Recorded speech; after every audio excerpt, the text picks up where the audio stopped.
Kung napakatumal lang inyong negosyo or kaya po lagi ka na lang nasisimutan ng pera, eto pong mabulaklak na ito mga bossing ko, iba kasi yung gumamela selis. Eto po mga bossing ko ay kahoy na nakaukit na mismo mga bossing ko ang bulaklak.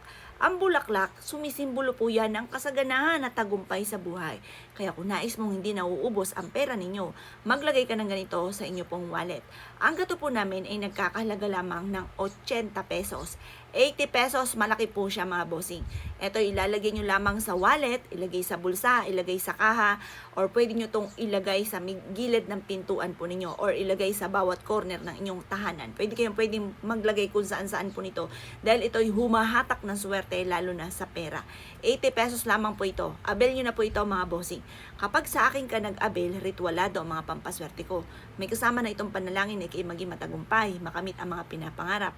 Ito ay 80 pesos lamang.